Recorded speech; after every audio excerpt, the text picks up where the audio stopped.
ইসলাহে বাতেনের তরিকা দ্বিতীয় পর্ব, বয়ান ও খুতবা দ্বিতীয় খণ্ড, লেখক মাওলানা মোহাম্মদ হিমায়তুদ্দিন সাহেব, বয়ান নং 36। বিসমিল্লাহির রহমানির রহিম, আলহামদুলিল্লাহি রাব্বিল আলামিন, ওয়াসসালাতু ওয়াসসালামু আলা সাইয়্যিদিল মুরসালিন ওয়া খাতামিন নাবিয়্যিন ওয়া আলা আলিহি ওয়া আসহাবিহি আজমাইন, আম্মা বা'দু, ফাকাদ ক্বালা আল্লাহু তাআলা, আউযু বিল্লাহি মিনাশ শাইতানির রাজীম, ইয়া আইয়ুহাল্লাযীনা আমানু যকুরুল্লাহা যিকরান কাসীরা। وقال النبي صلى الله عليه وسلم لكل شيء صقال وصقال القلب ذكر الله। মুসল্লিয়ান ইকরাম, হ্যান্ডটা দেওয়া যায়। মুসল্লিয়ান ইকরাম, গত জুমায় ইসলাহে বাতেন বা আধ্যাত্মিক সংশোধনের তরিকা সম্বন্ধে কিছুটা আলোচনা করা হয়েছিল। বলা হয়েছিল মনের বিভিন্ন রকম রোগ রয়েছে, যেমন তাকাব্বুর বা অহংকার, রিয়া বা লোক দেখানো, হিংসা বিদ্বেষ, পারস্পরিক কাতরতা, লোভ, কৃপণতা, দুনিয়ার মোহাব্বত, বদনজর ইত্যাদি। এসব রোগের মধ্যে এক এক রোগের এক এক রকম চিকিৎসা রয়েছে। তবে মৌলিকভাবে আধ্যাত্মিক সংশোধনের জন্য কয়েকটা আমল করা জরুরি। তার মধ্যে প্রথম পর্যায়ের একটা মৌলিক বিষয় হলো নফসের সাথে মোজাহাদা। নফসের সাথে মোজাহাদা করার অর্থ হলো মনের মধ্যে শরীয়ত বিরুদ্ধ যত চাহিদা জাগবে সেই চাহিদার বিরুদ্ধাচারণ করতে হবে। এই চাহিদাকে কোরবানি দিয়ে সেই স্থলে আল্লাহর রাসূলের যা চাহিদা সেটাকে বাস্তবায়ন করতে হবে।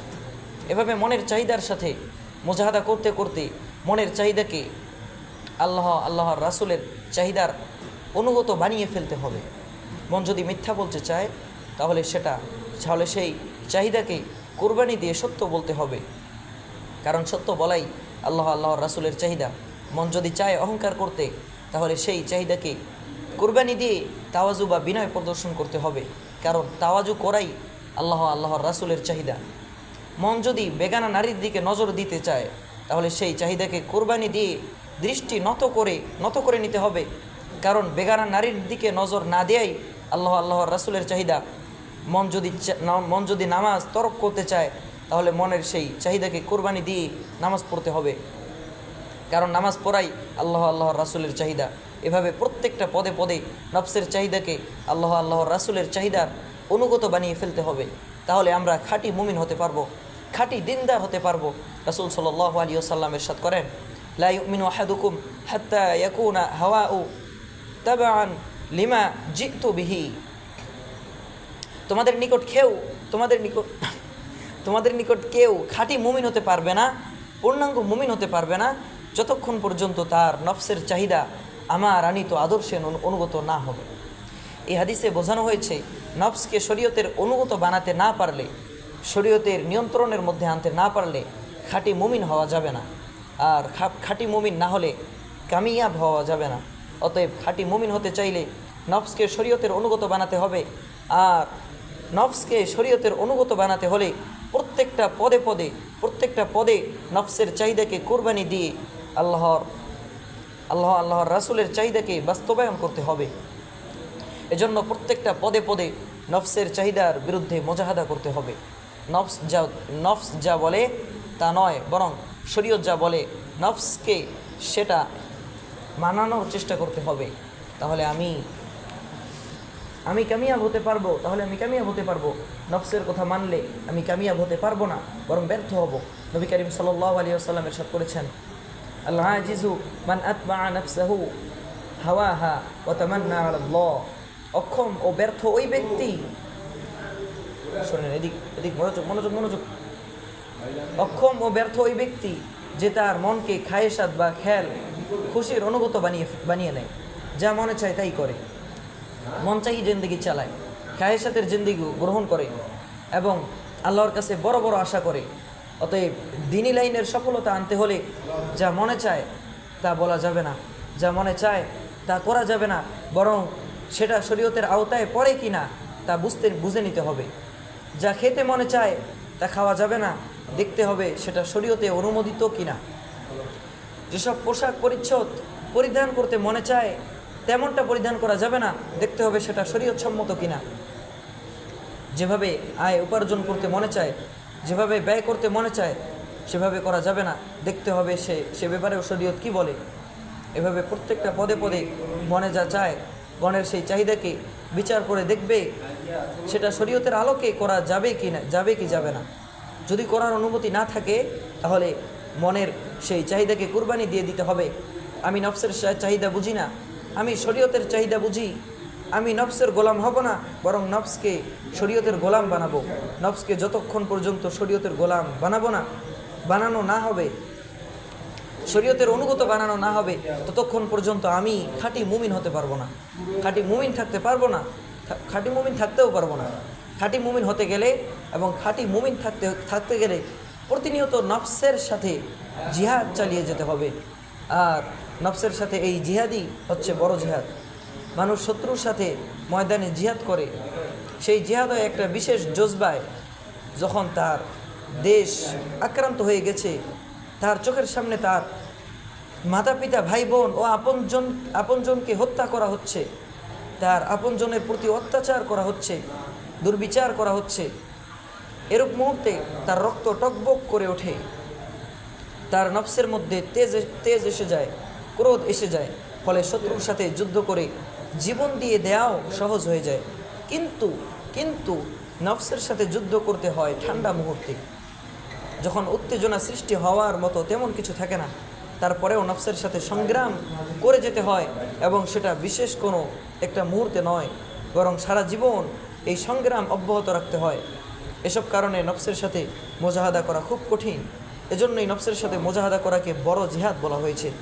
নবী সাল্লাল্লাহু আলাইহি ওয়াসাল্লাম যখন তাবুকের যুদ্ধ থেকে ফিরে আসেন, যে যুদ্ধ ছিল রোমান সম্রাটের বিরুদ্ধে, যদিও মুসলমানদের ব্যাপক সৈন্য সামন্তের কথা শুনে রোমানরা যুদ্ধ করতে আসেনি, যুদ্ধ হয়নি। ফলে নবী করিম সাল্লাল্লাহু আলাইহি ওয়াসাল্লাম সাহাবাদেরকে নিয়ে ফিরে আসেন। মদিনার কাছে এসে তিনি বলেন, রাজানা মিনাল জিহাদিল আসগরি ইলাল জিহাদিল আকবরি, আমরা ছোট জিহাদ থেকে বড় জিহাদের দিকে ফিরে আসলাম।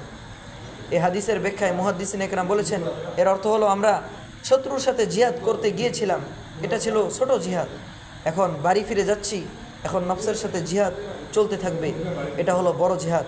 সংক্ষেপে তিনি বলেছেন, আমরা ছোট জিহাদ থেকে বড় জিহাদের দিকে ফিরে আসলাম।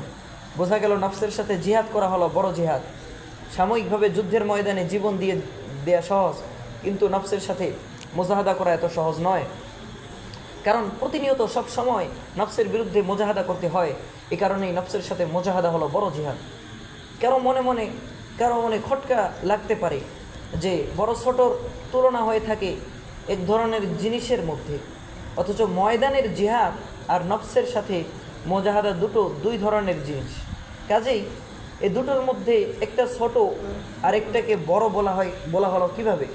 তাহলে শুনুন, ময়দানের জিহাদ আর নফসের সাথে মুজাহাদার মধ্যে অনেক মিল রয়েছে। ময়দানের জিহাদে একটা প্রতিপক্ষ থাকে, সেই প্রতিপক্ষ হলো অমুসলিম শত্রুরা। এমনিভাবে নফসের সাথে মুজাহাদের ক্ষেত্রেও প্রতিপক্ষ রয়েছে, সেই প্রতিপক্ষ হলো নফস ও শয়তান। নফস এবং শয়তানও আমাদের শত্রু। আল্লাহ তাআলা বলেছেন, ইন্না শাইতানা লিল ইনসানি আদুউম মুবিন, অবশ্যই শয়তান মানুষের শত্রু। যদিও এই আয়াতে শয়তান আমাদের শত্রু এ কথা বলা হয়েছে, নফসের কথা বলা হয়নি, তবে শয়তান আর নফসের মধ্যে খুব তেমন একটা পার্থক্য নেই। নফস হলো গাড়ির মতো, আর শয়তান হলো সেই গাড়ির ড্রাইভার। বুঝতে পারছেন? যাই হোক, ময়দানের জিহাদ আর নফসের সাথে মুজাহাদা উভয় ক্ষেত্রেই প্রতিপক্ষ শত্রু থাকে। যুদ্ধের ময়দানে যেমন সদা সতর্ক থাকতে হয়, কখন কোন দিক থেকে যেন শত্রুর আক্রমণ হয়ে বসে, তদ্রূপ নফসের সাথে মুজাহাদা করতে যেয়েও সদা সতর্ক থাকতে হয়, কখন কোন লাইনে যেন নফস ও শয়তানের আক্রমণ হয়ে বসে। এই ব্যাপারে সতর্ক থাকতে হবে। একজন সীমান্ত প্রহরী সদা সর্বদা চৌকান্না থাকে, সতর্ক থাকে যে কোন মুহূর্তে যেন শত্রুর আক্রমণ হয়ে যায়, যে কোনো মুহূর্তে শত্রু সীমান্ত ভেদ করে চলে আসতে পারে। একজন মুমিনকেও ওরকম সদা সতর্ক থাকতে বলা হয়েছে। মুমিনের আসল শত্রু হচ্ছে শয়তান, নফস। সে যেন কোনো মুহূর্তে আক্রমণ করতে না পারে, তাই তাকে সদা সতর্ক থাকতে বলা হয়েছে। এর অর্থই হলো শয়তানের সাথে যে কোনোভাবে মোকাবেলা হতে পারে। যে কোনো লাইনে শয়তান আক্রমণ করে বসতে পারে। ইমান আমল উভয় লাইনে আক্রমণ করতে পারে। ইমানের লাইনে আক্রমণ তো সহজ, আমরা যে সমস্ত বিষয় না না দেখে ইমান রাখি সেসব ব্যাপারে নফসের ভিতরে সহজে ওয়াসওয়াসা আসতে পারে যে আসলে আদৌ এসব জিনিস আছে কি না। আল্লাহর কথা শুনি বটে, কিন্তু আদৌ এরকম কেউ আছেন কি না। জান্নাত জাহান্নামের কথা শুনি, কিন্তু আদৌ এরকম কিছু আছে কি না। হুজুররা বলে, অনেক মানুষও বলে, কিন্তু আসলে এরকম কিছু আছে কি না। এরকম ওয়াসওয়াসা হলো ইমানের ব্যাপারে নফস ও শয়তানের আক্রমণ। হাদিসে এসেছে এরকম আক্রমণ হলে সেই আক্রমণ ঠেকানোর জন্য 4টা আমল করতে হবে। 1 নাম্বার আমল হলো আউযুবিল্লাহি মিনাশ শাইতানির রাজিম পড়ে নিতে হবে। 2 নাম্বার হলো এই সন্দেহ আসার কারণে ইমানের মধ্যে যে ত্রুটি এসে গেছে সেই ত্রুটি সংশোধন করার জন্য, অর্থাৎ ইমানকে নবায়ন করার জন্য বলতে হবে আমানতু বিল্লাহ, অর্থাৎ আমি আল্লাহর উপর ইমান আনলাম, আল্লাহ যা বলেছেন সব সত্য, তাতে কোনো সন্দেহ নেই। 3 নম্বর আমল হলো এরকম চিন্তা থেকে বিরত থাকতে হবে, এরকম চিন্তাকে আর অগ্রসর হতে দেয়া যাবে না। 4 নম্বর হলো এরকম চিন্তা থেকে মনকে সরানোর জন্য অন্য কোনো চিন্তা শুরু করতে হবে। যা হোক, ইমানের লাইনে শয়তান আক্রমণ করতে পারে, সেই আক্রমণ প্রতিহত করার ব্যবস্থাও রাখা হয়েছে। আমলের লাইনেও নফস শয়তান আক্রমণ করতে পারে, সে আক্রমণ ঠেকানোরও ব্যবস্থা রাখা হয়েছে। আমল বা ইবাদত বন্দেগীর লাইনে যেন নফস ও শয়তান আক্রমণ করতে না পারে, এজন্য সতর্ক থাকতে বলা হয়েছে। কোরআনে কারিমে ইরশাদ হয়েছে, ইয়া আইয়ুহাল্লাযীনা আমানুসবিরু ওয়াসাবিরু ওয়ারাবিতু, হে মুমিনরা তোমরা ইবাদতের উপরে অটল থাকো, নিজেরাও অটল থাকো, অন্যদেরকেও অটল থাকতে বলো, সীমান্ত প্রহরীর মতো আর সদা সতর্ক থাকো। এখানে সীমান্ত প্রহরীর মতো সদা সতর্ক থাকো কথাটা বলে বোঝানো হয়েছে ইবাদত বন্দেগী এবং আমলের উপর থাকতে গেলেও শত্রুর আক্রমণ হতে পারে, অর্থাৎ নফস ও শয়তানের আক্রমণ হতে পারে, তাই সদা সতর্ক থাকো। এই আয়াত থেকেও বোঝা যায় নফসের সাথে মুজাহাদা করা আর ময়দানে জিহাদ করা উভয়টার মধ্যে খুব মিল রয়েছে।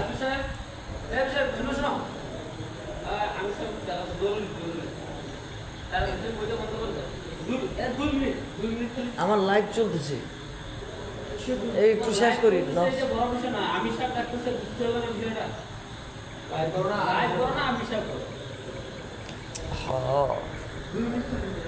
ডিস্টার্ব করে দিচ্ছ না।